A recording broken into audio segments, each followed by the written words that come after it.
তো হযরত বেলাল রাদিয়াল্লাহু তাআলা বারবার তার কালিমার তালকিন দিচ্ছেন, কিন্তু মুখ দিয়ে কালিমা বের হচ্ছে না। আল্লাহর হাবিব সাল্লাল্লাহু আলাইহি ওয়াসাল্লামের কাছে খবর নিয়ে বেলাল গেলেন, ইয়া রাসূলুল্লাহ, আপনার সাহাবী আলকামার মুখ দিয়ে কালিমা বের হচ্ছে না। আল্লাহর হাবিব সাল্লাল্লাহু আলাইহি ওয়াসাল্লাম বলেন যে বেলাল, তুমি আলকামার বাড়িতে যাও, গিয়ে দেখো তার মা বাবা বেঁচে আছে কিনা। হযরত বেলাল রাদিয়াল্লাহু তাআলা আলকামার বাড়িতে গেলেন, গিয়ে দেখে বাবা বেঁচে নেই, মা আছে।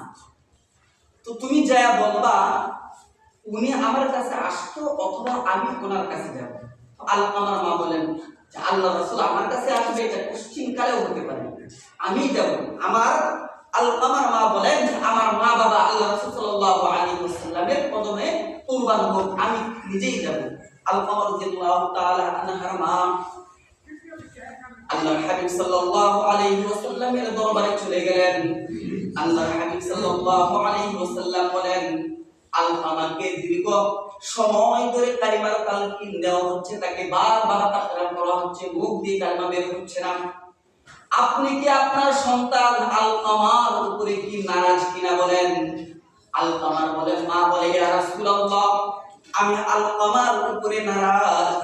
আমার সন্তান আমার দেখভাল করে না, দেখাশোনা করে না, তার স্ত্রীর কথার উপরে প্রাধান্য দিয়ে আমাকে কষ্ট দিয়েছে। বলেন নাউজুবিল্লাহ। আল্লাহর হাবিব বলেন, সাহাবায়ে কেরাম সকলদেরকে ডাক দেন না, বলে সাহাবায়ে কেরাম শুনো, আলকামার নামাজ, রোজা, হজ, যাকাত কোনো কিছু আমলের মধ্যে কোনো কিছু কমতি ছিল না, কিন্তু মৃত্যুর সময়কাল তার কলমা নসিব না হওয়া, মুখ দিয়ে কালমার তালকিন বের না হওয়ার কারণ হচ্ছে তার মাকে সে কষ্ট দিয়েছে, তার মা নারাজ। এই জন্য আল্লাহর হাবিব সাল্লাল্লাহু আলাইহি ওয়াসাল্লাম হযরতে বেলালকে বলে, বেলাল, কাঠ সংগ্রহ করো, লাকড়ি সংগ্রহ করো।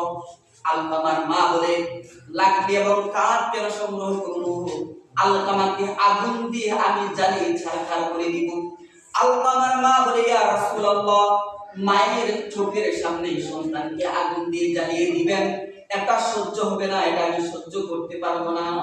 আল্লাহর হাবিব সাল্লাল্লাহু আলাইহি ওয়াসাল্লাম বলেন, ওরে আলকামার মা, এটা দুনিয়ার আগুন, দুনিয়ার আগুনে যদি আলকামাকে জ্বালিয়ে দেওয়া হয় তাহলে এটা তার কিছু সময়ের জন্য তার কষ্টবাদ হবে, কিন্তু আপনাকে কষ্ট দেওয়ার কারণে সে যদি কালমা নসিব না হয়, কালমা না হয়, যদি মৃত্যুবরণ করে, তাকে জীবনভর কঠোর জাহান্নামের আগুনে জ্বলতে হবে।